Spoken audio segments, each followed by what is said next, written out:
Como você imagina o céu? Acredita que ele existe? Será um lugar cheio de luz, música e anjos adorando a Deus em um cenário de beleza incrível? Você pensa em um lugar com muito ouro, prata e pedras preciosas? Isso é verdade em parte, mas há muito mais. Talvez você veja o céu como uma grande cúpula que cobre toda a terra.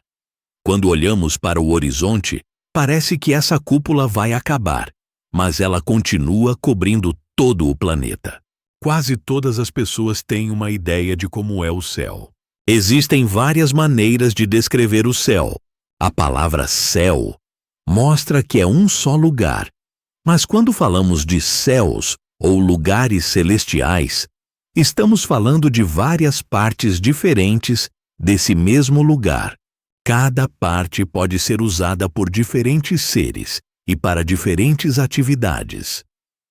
Na Bíblia, em 2 Coríntios 12, Paulo conta sobre uma experiência especial. Conheci um homem que, há 14 anos, foi levado ao terceiro céu. Se foi no corpo ou fora dele, não sei. Só Deus sabe.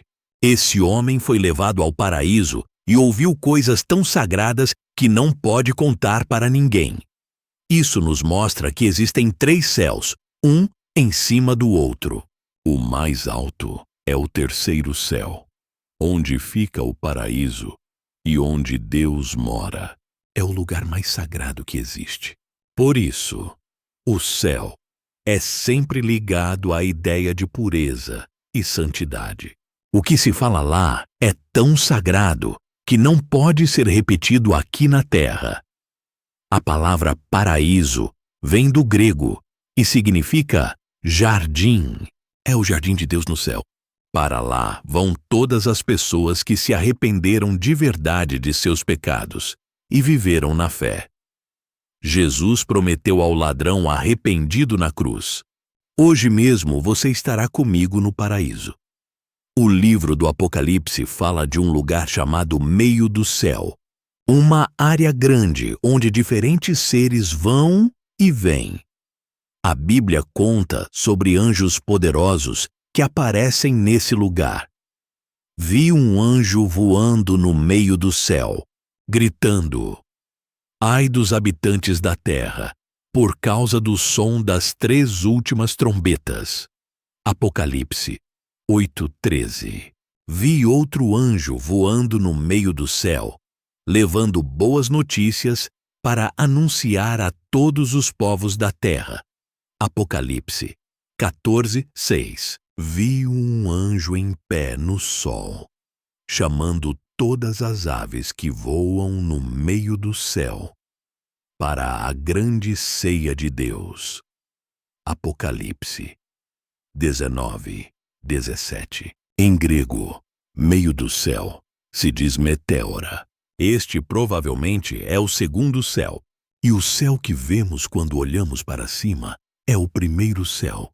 Todo mundo conhece esse primeiro céu, pois podemos vê-lo todos os dias. O primeiro céu, o reino atmosférico. Primeiro céu, embora seja o mais visível e tangível aos nossos sentidos mortais, carrega em si mistérios e significados profundos que frequentemente negligenciamos. Este reino atmosférico, que se estende desde a superfície da Terra até os limites de nossa atmosfera, não é meramente um espaço físico, mas um domínio divinamente estabelecido que serve como palco para manifestações tanto naturais quanto sobrenaturais. Quando Deus criou os céus e a terra, Ele estabeleceu uma separação entre as águas que estavam abaixo do firmamento e as águas que estavam acima dele. Esta divisão fundamental, descrita em Gênesis 1:6-8, estabeleceu o primeiro céu como um reino distinto, um espaço vital onde a vida terrestre pudesse florescer.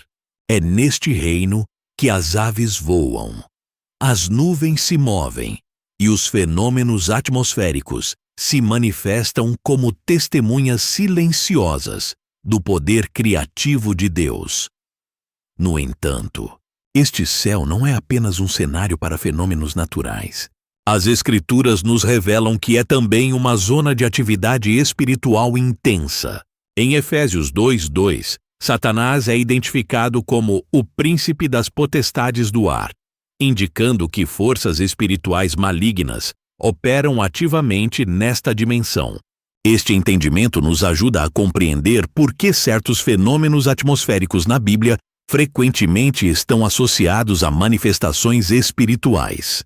Considere, por exemplo, como Elias controlou os céus através da oração, impedindo a chuva por 3 anos e meio. Ou como Jesus acalmou a tempestade com uma simples palavra de comando. Estes eventos não foram meras demonstrações de poder sobre elementos naturais, mas manifestações da autoridade divina sobre um reino que está constantemente sob disputa espiritual. O primeiro céu também serve como um véu natural entre o mundo visível e os reinos celestiais superiores. Assim como o véu no templo separava o lugar santo do Santíssimo, o primeiro céu age como uma cortina cósmica, ocultando parcialmente as realidades espirituais mais elevadas de nossa visão direta. Esta é uma das razões pelas quais as Escrituras frequentemente descrevem momentos de revelação divina como os céus se abrindo, uma referência ao primeiro céu sendo temporariamente penetrado para permitir vislumbres dos reinos superiores. A função deste primeiro céu como barreira protetora não deve ser subestimada. Após o dilúvio, Deus estabeleceu um novo pacto com a humanidade, prometendo que as águas nunca mais destruiriam toda a carne. O arco-íris no primeiro céu permanece como um sinal deste pacto, demonstrando como este reino atmosférico serve não apenas como uma barreira física, mas também como um memorial das promessas divinas. Os antigos profetas compreendiam bem a significância espiritual do primeiro céu. Quando Elias foi arrebatado, ele primeiro teve que atravessar este reino atmosférico em um carro de fogo. Da mesma forma, quando Jesus ascendeu aos céus, ele primeiro atravessou este reino visível antes de desaparecer nas nuvens. Estes eventos nos ensinam que o primeiro céu serve como uma porta de entrada para os reinos celestiais superiores. O segundo céu, o reino celestial dos conflitos, o segundo céu, representa uma dimensão mais profunda e misteriosa que o reino atmosférico, estendendo-se além de nossa atmosfera até os confins do espaço sideral. Este vasto domínio, conhecido em grego como Eschatatou diastematos, não é apenas o reino das estrelas e galáxias, mas um campo de batalha, onde forças angelicais e demoníacas se engajam em conflitos de proporções cósmicas. As Escrituras nos fornecem vislumbres fascinantes deste reino intermediário. Em Daniel 10, encontramos um dos relatos mais reveladores sobre a natureza deste segundo céu. Quando Daniel estava em oração e jejum, um anjo foi enviado com uma resposta divina. No entanto, este mensageiro celestial foi detido por 21 dias pelo príncipe do reino da Pérsia, uma entidade espiritual hostil que exercia autoridade nesta dimensão. Foi necessária a intervenção de Miguel, descrito como um dos primeiros príncipes, para permitir que a mensagem chegasse a Daniel. Este incidente nos revela várias verdades cruciais sobre o segundo céu. Primeiro, ele é estratificado, com diferentes níveis de autoridade espiritual. Os príncipes mencionados não são governantes terrestres, mas entidades espirituais, com jurisdição sobre regiões específicas do cosmos. Segundo, Existe uma correlação direta entre eventos neste reino celestial e acontecimentos na terra. O atraso na resposta à oração de Daniel não foi devido a uma limitação divina, mas a um conflito real no segundo céu. A batalha no segundo céu não é uma mera alegoria.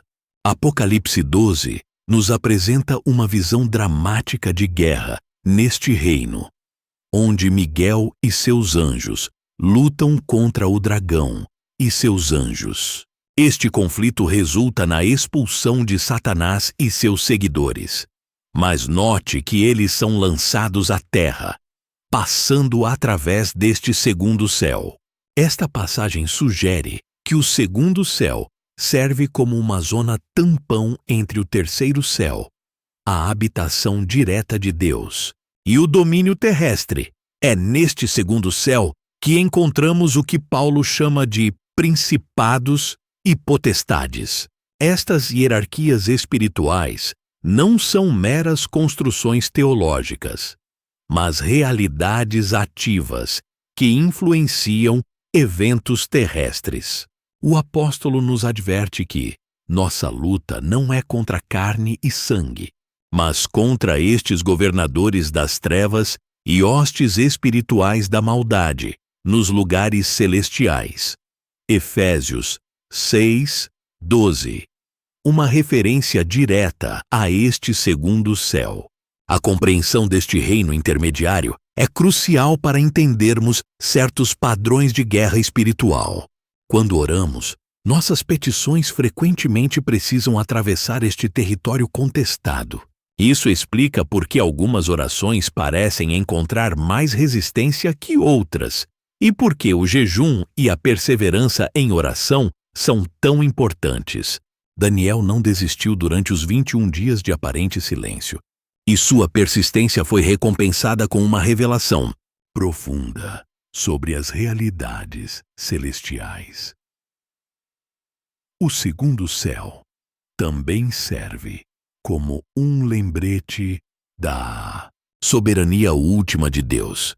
Embora Satanás e suas forças operem neste reino, eles o fazem apenas dentro dos limites estabelecidos por Deus. Como vemos no livro de Jó, Satanás precisa de permissão divina antes de agir, mesmo tendo acesso aos reinos celestiais. Esta verdade nos assegura que, apesar da intensidade dos conflitos no segundo céu, o resultado final já está determinado. As estrelas e corpos celestiais que observamos no espaço físico são apenas a manifestação material deste reino, muito mais vasto e complexo. Quando Deus disse a Abraão para olhar para as estrelas, ele não estava apenas fazendo uma demonstração de poder criativo, mas revelando algo sobre a natureza multidimensional de sua promessa. O segundo céu, portanto, serve tanto como um campo de batalha espiritual, quanto como um testemunho da glória e do poder ordenador de Deus. O terceiro céu, o paraíso de Deus. Terceiro céu representa o ápice da criação divina, um reino de glória indescritível que transcende nossa capacidade de compreensão mortal. Paulo, em 2 Coríntios 12, relata sua experiência extraordinária de ser arrebatado a este lugar sagrado, onde ouviu palavras inefáveis que não é lícito ao homem referir. Este testemunho nos oferece um vislumbre da natureza sublime e incomparável deste reino celestial supremo. Neste domínio exaltado, encontramos o próprio trono de Deus, descrito em detalhes impressionantes no livro de Apocalipse. João nos apresenta uma cena de majestade indescritível. Um trono cercado por um arco-íris de esmeralda, do qual procedem relâmpagos, trovões e vozes. Diante do trono, um mar de cristal, como vidro, se estende, refletindo a glória divina em ondulações etéreas. Os 4 seres viventes, cobertos de olhos, proclamam incessantemente: Santo, santo, santo é o Senhor Deus, o Todo-Poderoso, que era, que é e que há de vir. O terceiro céu é caracterizado por uma pureza e santidade absolutas, que tornam impossível a presença do pecado. É aqui que encontramos a Nova Jerusalém, descrita em Apocalipse 21 como uma cidade de ouro puro, semelhante a vidro límpido, cujos fundamentos são adornados com toda a espécie de pedras preciosas. As dimensões desta cidade celestial desafiam nossa compreensão terrena. 12.000 estádios de comprimento, largura e altura, formando um cubo perfeito que simboliza a perfeição divina. A luz neste reino supremo é fundamentalmente diferente de qualquer coisa que conhecemos na Terra. João nos diz que a cidade não necessita de sol nem de lua, porque a glória de Deus a ilumina, e o Cordeiro é a sua lâmpada. Esta luz não é apenas física, mas é a própria natureza de Deus, pura, imutável e eterna. É uma luz que revela tudo em sua verdadeira essência, sem sombras ou distorções. No terceiro céu, o tempo, como o conhecemos, cessa de existir. Pedro nos lembra que um dia para o Senhor é como 1000 anos, e 1000 anos como um dia. Esta não é apenas uma metáfora poética, mas uma realidade fundamental deste reino, onde a eternidade não é uma extensão infinita de tempo, mas uma dimensão completamente diferente de existência. Os habitantes deste reino experimentam uma consciência simultânea de todos os momentos, participando da própria natureza eterna de Deus. A adoração no terceiro céu transcende qualquer experiência terrena de louvor. Os 24 anciãos continuamente lançam suas coroas diante do trono, reconhecendo a supremacia absoluta de Deus. Miríades de anjos juntam suas vozes em cânticos de louvor que ressoam através das dimensões celestiais. Esta adoração não é uma atividade programada, mas uma resposta espontânea e contínua à glória manifesta de Deus. É neste reino que encontramos o que Paulo chama de paraíso. A palavra grega paradeisos sugere um jardim de deleites incomparáveis, reminiscente do Éden original, mas infinitamente mais glorioso. Este é o destino final prometido aos redimidos, onde, como Jesus prometeu ao ladrão arrependido na cruz, estaremos com ele em perfeita comunhão.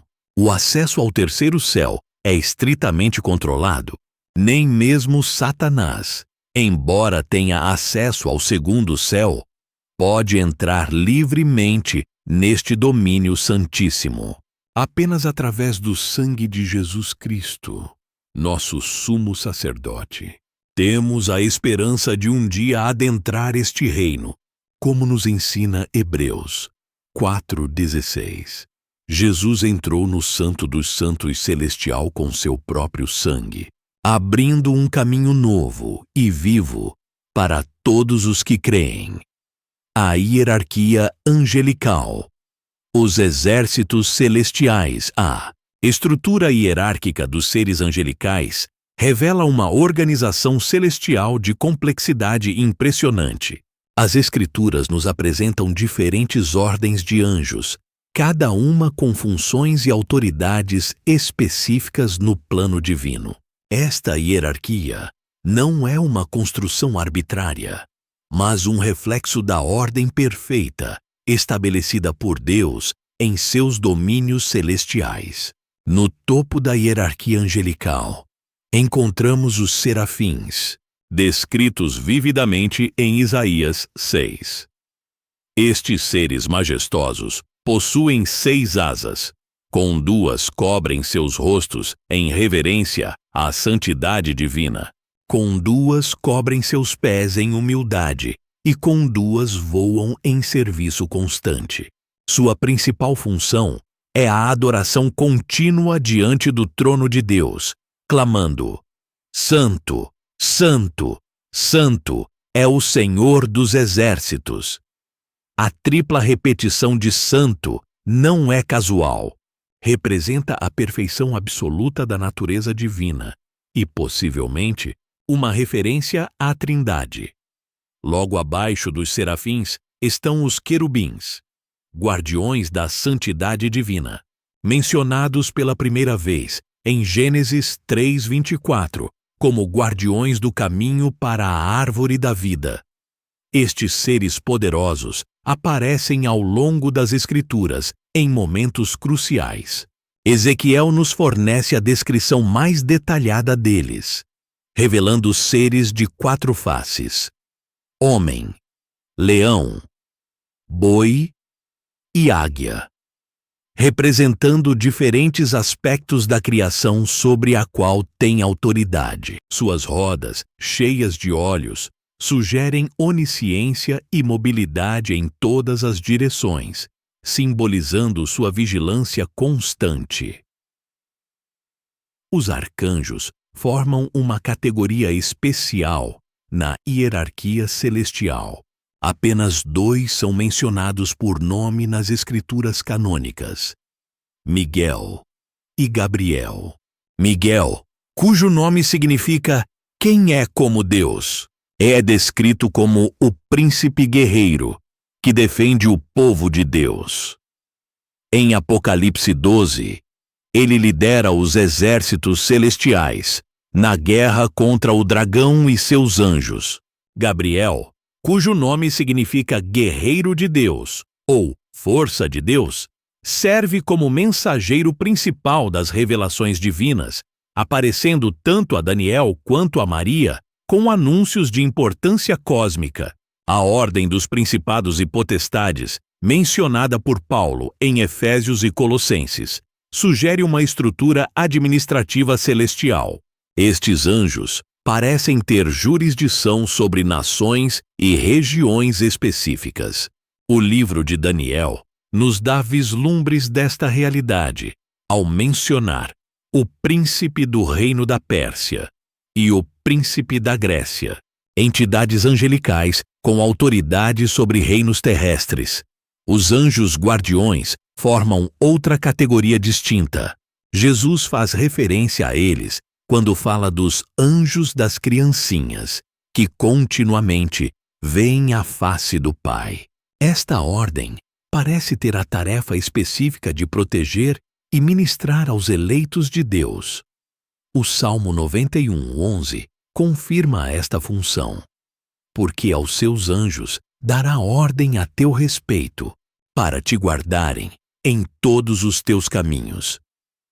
Existe ainda uma categoria de anjos conhecida como vigilantes ou sentinelas, mencionada principalmente no livro de Daniel. Estes seres parecem ter a função de observar e registrar os acontecimentos, tanto celestiais quanto terrestres, servindo como testemunhas do cumprimento dos decretos divinos. A hierarquia angelical também inclui os anjos das nações, uma ordem que supervisiona os destinos dos diferentes povos. Esta ideia é sugerida em Deuteronômio 32:8, onde lemos que Deus estabeleceu os limites dos povos segundo o número dos filhos de Israel, ou, como algumas versões antigas traduzem, segundo o número dos anjos de Deus. Cada ordem angelical opera dentro de limites precisos estabelecidos por Deus. Mesmo os anjos mais poderosos são servos criados, não devendo ser adorados, como deixa claro Apocalipse 22:8-9. Quando João tenta adorar um anjo e é imediatamente repreendido.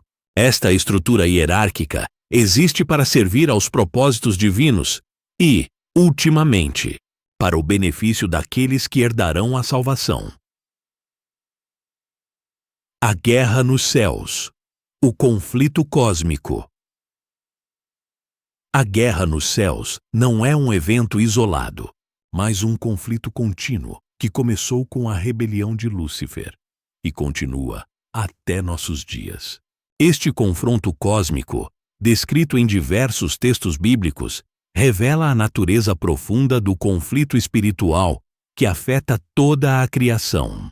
Apocalipse 12 nos fornece a narrativa mais detalhada deste embate celestial, mas suas raízes remontam ao próprio início da criação. A origem desta guerra encontra-se na queda de Lúcifer, descrita em Ezequiel 28 e Isaías 14. Como um querubim ungido, Lúcifer ocupava uma posição de extraordinária honra na corte celestial. Ezequiel o descreve como cheio de sabedoria e perfeito em formosura, adornado com toda espécie de pedras preciosas. No entanto, seu coração se encheu de orgulho devido à sua beleza, e sua sabedoria se corrompeu por causa do seu esplendor. O momento crucial desta rebelião é registrado nas 5 declarações de Lúcifer em Isaías 14, 13 e 14. Subirei ao céu, acima das estrelas de Deus, exaltarei o meu trono, e no monte da congregação me assentarei, nas extremidades do norte. Subirei acima das mais altas nuvens. Serei semelhante ao Altíssimo. Cada declaração representa uma escalada em sua ambição blasfema, culminando no desejo de usurpar a própria posição de Deus. Esta rebelião não foi um ato solitário. Apocalipse 12:4 nos revela que 1/3 das hostes angelicais seguiu Lúcifer em sua insurreição. Este número impressionante sugere o poder de persuasão que Lúcifer possuía e a magnitude do conflito que se seguiu. A guerra resultante transformou o rebelde Lúcifer em Satanás, o adversário, e seus seguidores em demônios. O conflito nos céus opera em múltiplos níveis. No segundo céu, como vimos anteriormente, principados e potestades demoníacas estabeleceram domínios de influência sobre nações e regiões geográficas.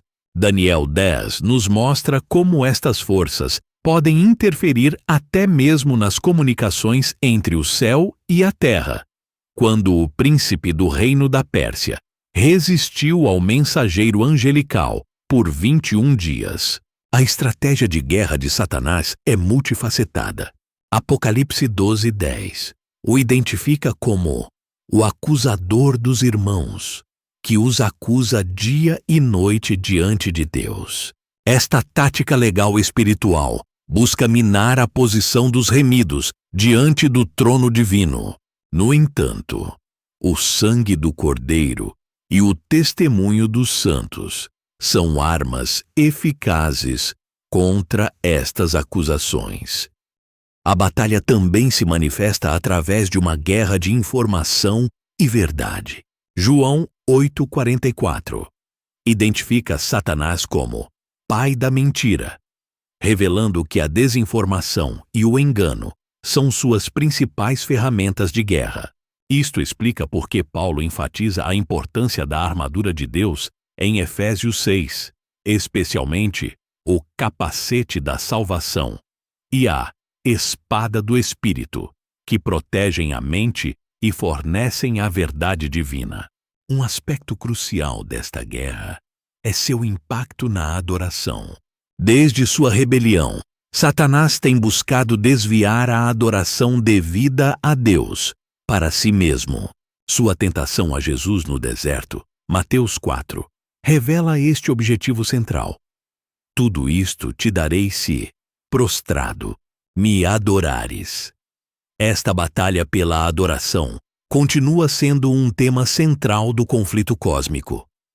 A boa notícia é que o resultado final desta guerra já está determinado. Apocalipse 12, 7 e 9 descreve a derrota definitiva de Satanás e seus anjos, que serão lançados à terra. Este evento, ainda futuro, marcará uma intensificação do conflito na terra, pois Satanás saberá que tem pouco tempo. No entanto, sua derrota final é certa, culminando em seu aprisionamento no lago de fogo. Apocalipse 20, 10. O trono de Deus, centro do poder celestial. Trono de Deus representa o centro absoluto de todo o poder e autoridade no universo. Não é simplesmente um assento real, mas o próprio nexo da realidade, de onde emana toda a autoridade e onde toda a criação encontra seu propósito final. As descrições bíblicas do trono nos proporcionam vislumbres da majestade incomparável de Deus e da natureza transcendente de sua soberania. Em Apocalipse 4, João nos oferece a descrição mais detalhada do trono celestial. Eis que um trono estava posto no céu, e um sentado sobre o trono. Esta simplicidade inicial da descrição logo dá lugar a uma explosão de imaginário transcendente. Um arco-íris de aspecto semelhante à esmeralda circunda o trono. Relâmpagos, trovões e vozes procedem dele, e diante dele arde um mar de vidro cristalino, como cristal. A presença divina no trono é tão intensa que João a descreve através de analogias com pedras preciosas. E aquele que estava assentado era, na aparência, semelhante à pedra jaspe e sardônica. Esta linguagem simbólica sugere uma glória tão radiante que transcende nossa capacidade de compreensão direta. O jaspe, conhecido por sua transparência cristalina, e a sardônica, com seu vermelho profundo, podem representar aspectos da natureza divina, pureza absoluta e poder redentor. Os 24 anciãos que cercam o trono, sentados em seus próprios tronos menores e vestidos de branco com coroas de ouro, representam a totalidade do povo redimido de Deus. O número 24 pode simbolizar a união do Antigo e do Novo Testamento, 12 tribos e 12 apóstolos, ou a completude do sacerdócio celestial. Seu ato contínuo de prostrar-se e lançar suas coroas diante do trono demonstra que toda a autoridade delegada deve, em última instância, render homenagem à autoridade suprema. Os 4 seres viventes, cheios de olhos por dentro e por fora, representam o ápice da criação angelical. Suas 4 faces, leão, boi, homem e águia, podem simbolizar diferentes aspectos da natureza divina. Majestade soberana, leão, força servidora, boi, sabedoria racional, homem, e visão transcendente, águia. Sua proclamação incessante de Santo, Santo, Santo estabelece o tom da adoração celestial. O mar de vidro diante do trono merece atenção especial. Diferente dos mares terrenos, que simbolizam caos e instabilidade nas Escrituras, este mar celestial é sólido como cristal, sugerindo a paz perfeita e a ordem imutável que emanam da presença divina. Em Apocalipse 15, este mesmo mar aparece misturado com fogo, possivelmente símbolo do julgamento divino que procede do trono. Os 7 Espíritos de Deus, representados por 7 lâmpadas de fogo ardendo diante do trono, sugerem a plenitude do Espírito Santo em sua obra perfeita. O número 7 simbolizando completude. Indica que nada falta na administração divina do universo a partir do trono.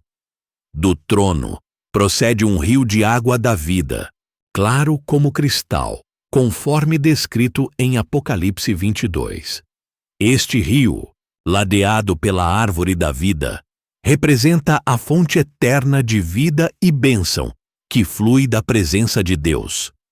É significativo que este rio não tenha fonte externa. Ele procede diretamente do trono, indicando que Deus mesmo é a fonte de toda vida e bênção. A autoridade do trono se estende sobre todas as dimensões da existência. Daniel 7, 9 e 10 descreve o trono com rodas de fogo ardente, indicando mobilidade e onipresença da autoridade divina. Milhares de milhares servem diante dele, e milhões de milhões estão em pé diante dele, indicando a escala incompreensível da corte celestial. O aspecto mais revolucionário do trono celestial é que, através do sacrifício de Cristo, os crentes têm acesso a ele. Hebreus 4,16 nos encoraja a nos aproximarmos com confiança ao trono da graça. Este privilégio extraordinário, conquistado pelo sangue de Jesus, permite que participemos da própria vida divina que emana do centro do universo. A Nova Jerusalém. A cidade celestial.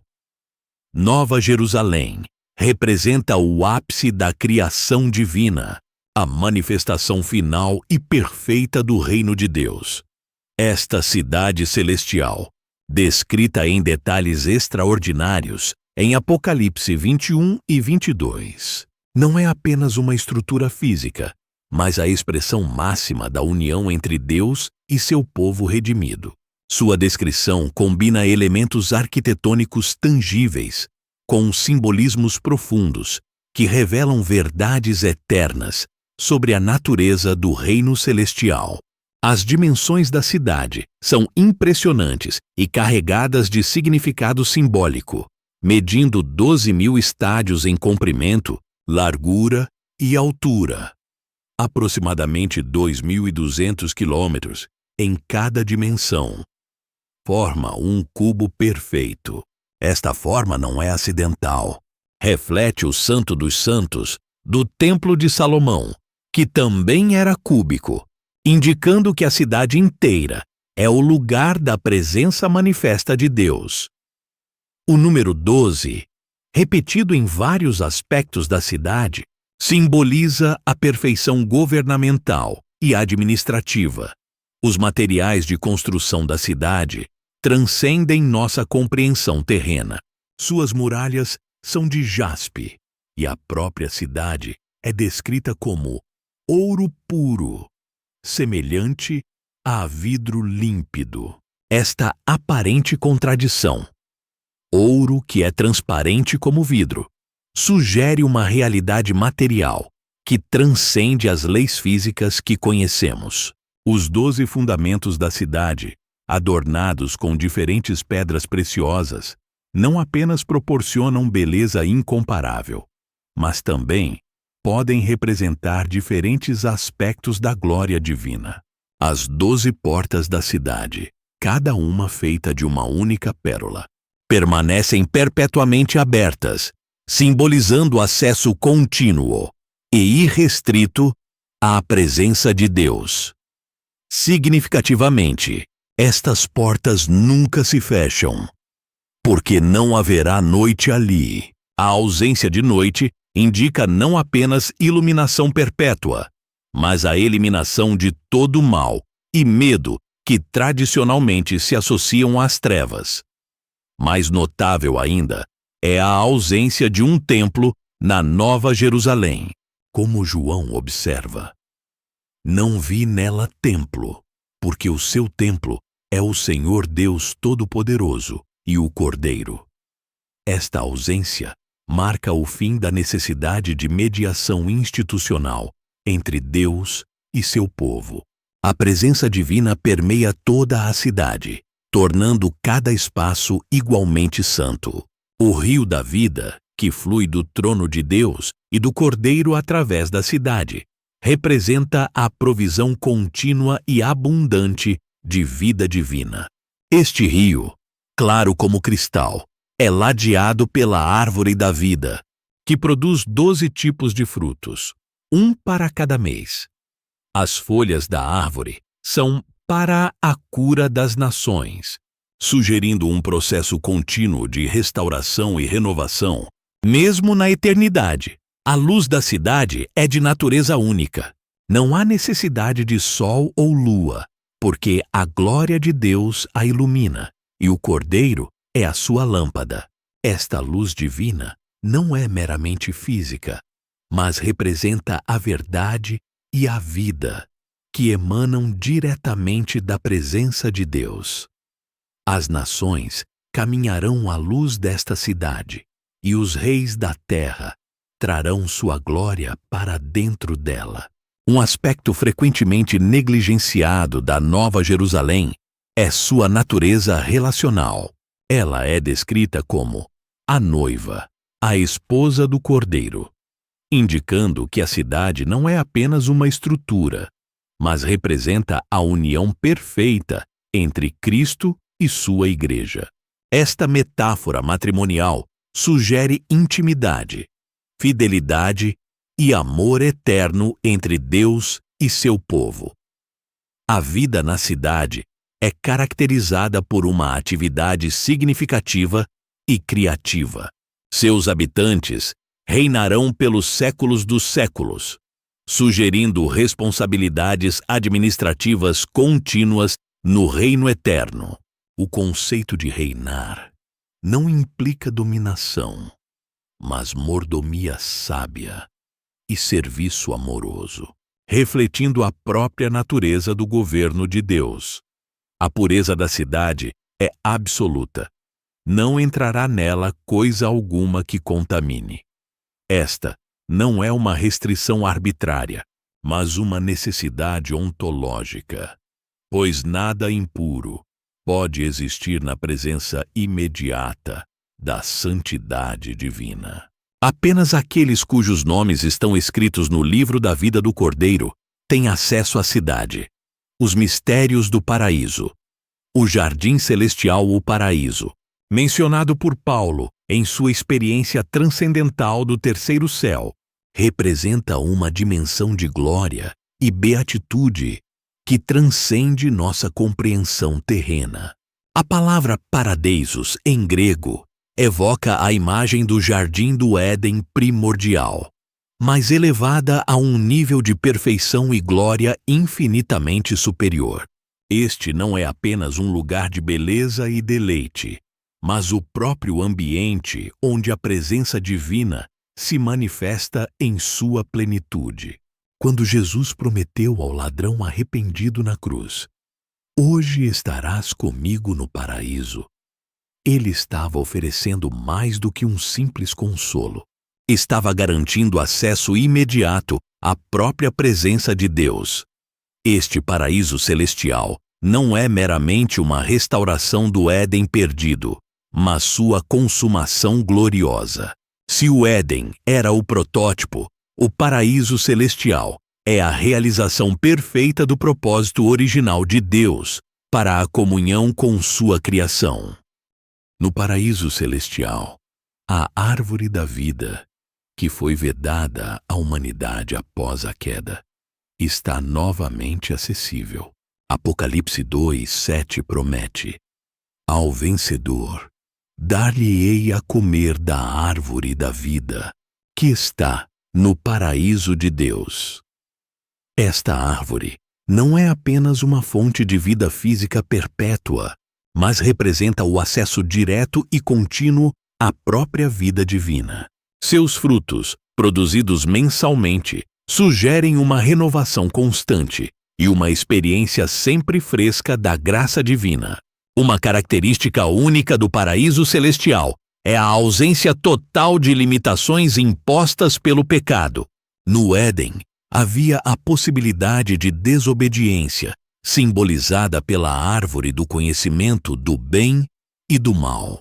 No paraíso celestial, tal possibilidade não existe. A natureza dos redimidos foi completamente transformada, tornando-os incapazes de pecar. Esta não é uma restrição de liberdade, mas sua realização máxima, a liberdade de amar e servir a Deus perfeitamente. Os sons do paraíso transcendem qualquer experiência musical terrena. Paulo fala de ter ouvido palavras inefáveis que não é lícito ao homem referir. Isto sugere uma forma de comunicação e adoração que transcende a linguagem humana. Os cânticos celestiais mencionados em Apocalipse não são meras melodias, mas expressões perfeitas de adoração que envolvem todo o ser em comunhão com Deus. A natureza do tempo no paraíso é radicalmente diferente de nossa experiência linear. Pedro nos lembra que um dia é como 1000 anos, e 1000 anos como um dia para o Senhor. Esta não é uma tensão infinita de tempo, mas uma qualidade de existência onde passado, presente e futuro são experimentados em uma dimensão transcendente de um agora eterno. O conhecimento no paraíso não é mediado através de estudo ou experiência, mas é direto e imediato. Paulo escreve em 1 Coríntios 13, 12. Agora vemos como em espelho, obscuramente. Então, veremos face a face. Agora conheço em parte. Então, conhecerei plenamente, como também sou plenamente conhecido. Esta forma de conhecimento é relacional e experiencial, não meramente intelectual. As relações no paraíso são caracterizadas por uma intimidade e pureza que transcendem os laços terrestres. Jesus indicou que no céu não há casamento como o conhecemos, mas uma forma superior de comunhão. Isto não significa a eliminação de laços, mas sua elevação a um nível de perfeição, onde todo amor é expressão direta do amor divino. A geografia do paraíso desafia nossa compreensão espacial. Não está limitada por dimensões físicas, embora seja descrita em termos que podemos compreender parcialmente. O rio da vida, que flui do trono de Deus, por exemplo, não segue as leis naturais que conhecemos, mas representa uma realidade espiritual mais profunda de vida e renovação constantes. A atividade no paraíso não é de ociosidade beatífica, mas de serviço criativo e adoração dinâmica. Os redimidos servirão a Deus dia e noite, não por obrigação, mas por deleite perfeito em sua presença. Este serviço envolve responsabilidades administrativas no reino eterno, participação na criatividade divina e expressão contínua de adoração. A comunhão dos santos no céu. A união perfeita, comunhão dos santos no céu, representa o ápice da unidade e relacionamento que Deus sempre planejou para seu povo. Esta comunhão transcende infinitamente nossas experiências terrenas, manifestando uma harmonia e intimidade que reflete a própria unidade da Trindade. Jesus orou por esta unidade em João 17, 21, para que todos sejam um, como tu, Pai, estás em mim e eu em ti. No reino celestial, a comunhão entre os santos é caracterizada por um conhecimento mútuo perfeito. As barreiras que normalmente impedem relacionamentos profundos na Terra, mal-entendidos, preconceitos, inseguranças, são completamente removidas.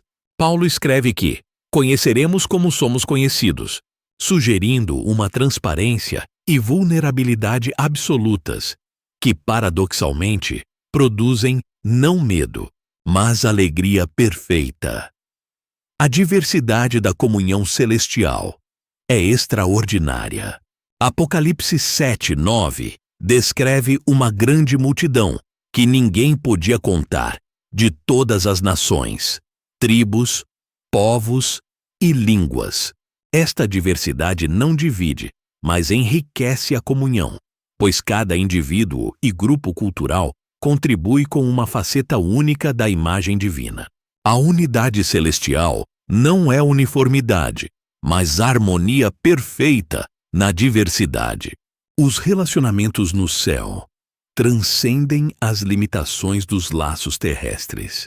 Jesus indicou que no céu não se casam nem se dão em casamento, mas são como os anjos de Deus. Isto não significa a perda de conexões significativas, mas sua transformação em algo mais elevado. Os relacionamentos terrestres são sombras temporárias de uma realidade mais gloriosa, a comunhão perfeita dos santos em Cristo. A comunicação entre os santos celestiais não é limitada pela linguagem ou cultura. Existe uma forma de comunicação transcendente que permite expressão perfeita e compreensão imediata. Esta não é apenas troca de informações, mas comunhão de espírito com espírito, mediada pela presença do Espírito Santo. As palavras inefáveis que Paulo ouviu no terceiro céu sugerem esta forma elevada de comunicação. A memória no céu é transformada e redimida. As lembranças dolorosas da vida terrena não causam mais angústia, pois são vistas através da lente da redenção completa. Como promete Apocalipse 21:4, Deus enxugará dos seus olhos toda lágrima. Isto não significa esquecimento, mas uma compreensão perfeita do propósito divino em todas as experiências. A hierarquia no céu não gera competição ou inveja.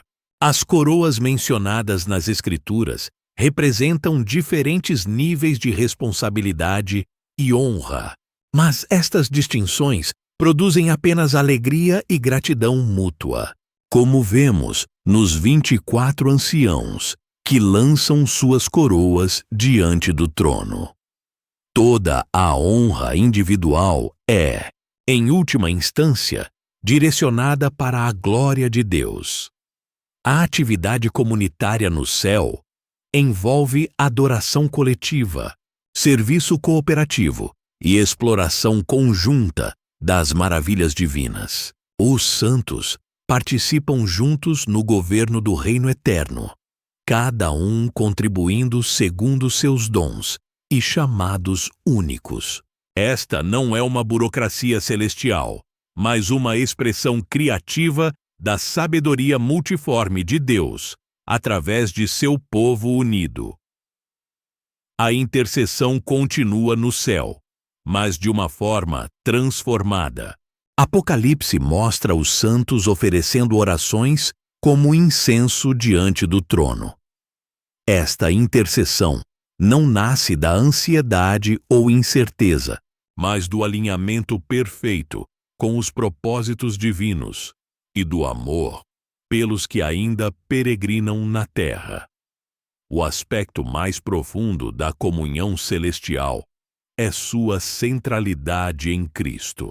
Ele não é apenas o mediador que torna possível esta comunhão, mas o próprio centro e substância dela. A unidade dos santos não é um fim em si mesma, mas uma expressão da união perfeita com Cristo, que é tudo em todos, a adoração eterna, o propósito supremo da criação. Adoração no reino celestial transcende completamente nossa compreensão terrena de louvor e adoração.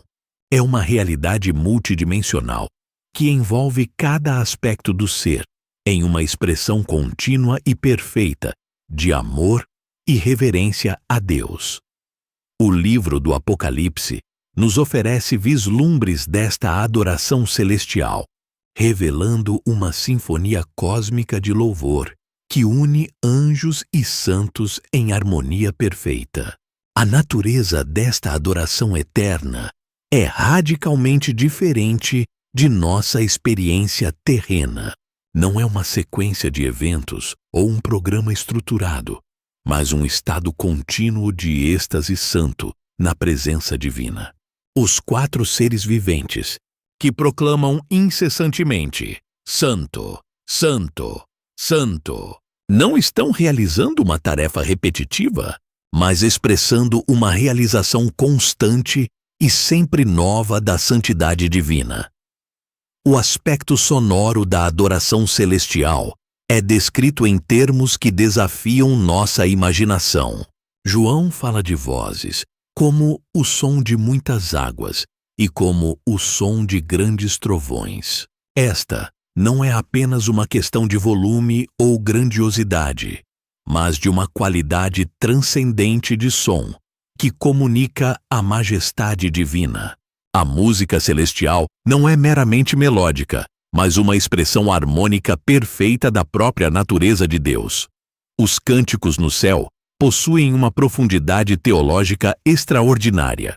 O Cântico Novo mencionado em Apocalipse 5 celebra a obra redentora de Cristo em toda sua complexidade e glória.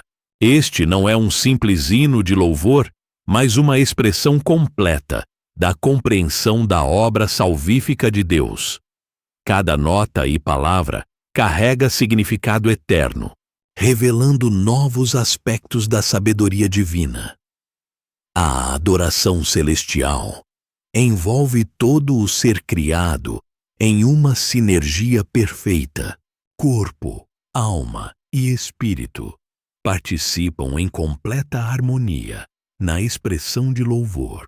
Não há dicotomia entre o físico e o espiritual, pois os corpos ressurretos dos santos são perfeitamente adaptados para esta adoração transcendente. Cada gesto, movimento e expressão é uma manifestação perfeita de adoração. A dimensão coletiva da adoração eterna revela uma unidade que transcende qualquer experiência terrena. Os milhares de milhares e miríades de miríades mencionados em Apocalipse não são apenas uma multidão numerosa, mas uma assembleia perfeitamente sincronizada em propósito e expressão. Cada adorador mantém sua individualidade enquanto participa desta harmonia universal. O elemento sacrificial da adoração é transformado no céu. Os 24 anciãos, lançando suas coroas diante do trono, representam não uma perda, mas uma realização suprema. O ato de render tudo a Deus resulta não em diminuição, mas em uma experiência mais profunda da plenitude divina. É um ciclo eterno de receber e devolver glória. O conhecimento de Deus que alimenta esta adoração é direto e imediato. Não há mais necessidade de metáforas ou analogias. Os santos contemplam a face de Deus diretamente. Este conhecimento não é meramente intelectual, mas experiencial e transformador. Cada novo vislumbre da glória divina provoca uma resposta mais profunda de adoração. A adoração eterna inclui elementos de silêncio sagrado. Apocalipse 8:1 menciona silêncio no céu por cerca de meia hora. Este não é um vazio ou ausência, mas uma forma profunda de adoração que reconhece que algumas realidades divinas transcendem até mesmo a expressão celestial. O aspecto criativo da adoração atinge sua plenitude no céu. Cada adorador participa na expressão artística da glória divina, de maneiras únicas. A criatividade não é mais limitada pelo pecado ou imperfeição, mas flui livremente como expressão pura do caráter divino. Cada ato criativo é simultaneamente original e perfeitamente alinhado com a verdade divina. Conclusão. A glória que há de vir, jornada que empreendemos através dos mistérios dos três céus, nos revela uma realidade que transcende vastamente nossa compreensão terrena. Das batalhas no segundo céu, à glória do terceiro céu, da hierarquia angelical à adoração eterna. Cada aspecto desta realidade celestial aponta para um propósito divino maior e mais glorioso do que poderíamos imaginar. O que aprendemos sobre os três céus não é meramente informação teológica, mas uma revelação transformadora que deve impactar profundamente nossa vida presente. Esta perspectiva eterna muda radicalmente nossa forma de ver as lutas e desafios terrenos. Como Paulo afirmou, nossos sofrimentos leves e momentâneos estão produzindo, para nós, uma glória eterna, que pesa mais do que todos eles. 2 Coríntios 4:17. Existência dos três céus nos lembra constantemente que vivemos em um universo muito mais vasto e complexo do que nossos olhos naturais podem perceber. As batalhas espirituais que ocorrem no segundo céu, a majestade do trono de Deus no terceiro céu e a realidade da Nova Jerusalém, que descerá dos céus, são verdades que devem moldar nossa visão de mundo e nossa conduta diária. Esta compreensão mais profunda dos reinos celestiais deve nos inspirar a uma vida de maior santidade e dedicação, sabendo que somos observados por uma grande nuvem de testemunhas, que nossas orações são representadas como incenso diante do trono e que nossa luta não é contra carne e sangue, mas contra principados e potestades nos lugares celestiais. Devemos viver com maior consciência de nossa cidadania celestial. A promessa do paraíso, a realidade da Nova Jerusalém e a perspectiva da adoração eterna não são meros consolos para o futuro, mas âncoras para nossa alma no presente. Elas nos asseguram que, apesar das tribulações terrenas, nosso destino final é glorioso além de qualquer descrição. Como João nos lembra, ainda não se manifestou o que havemos de ser, mas sabemos que, quando ele se manifestar, seremos semelhantes a ele, porque o veremos como ele é. 1 João 3:2. Que esta compreensão dos três céus nos inspire a viver com os olhos fixos nas realidades eternas, conscientes de nossa posição privilegiada como cidadãos do Rei Celestial e ansiosos pela consumação final. Quando o próprio Deus habitará entre seu povo, enxugará toda lágrima de nossos olhos e estabelecerá seu reino eterno em perfeita justiça e paz. Nossa jornada através destes mistérios celestiais deve nos deixar não apenas mais informados, mas profundamente transformados, com um senso renovado de propósito e esperança, como herdeiros desta glória vindoura. Somos chamados a viver de maneira digna de nossa vocação celestial, sempre lembrando que as coisas que os olhos não viram e os ouvidos não ouviram e não subiram ao coração do homem, são as que Deus preparou para os que o amam. 1 Coríntios 2:9. Que a graça de nosso Senhor Jesus Cristo, o amor de Deus Pai e a comunhão do Espírito Santo nos conduzam em nossa peregrinação terrena, até que, finalmente, contemplemos face a face estas realidades gloriosas que agora vemos apenas como por espelho, em enigma. Amém.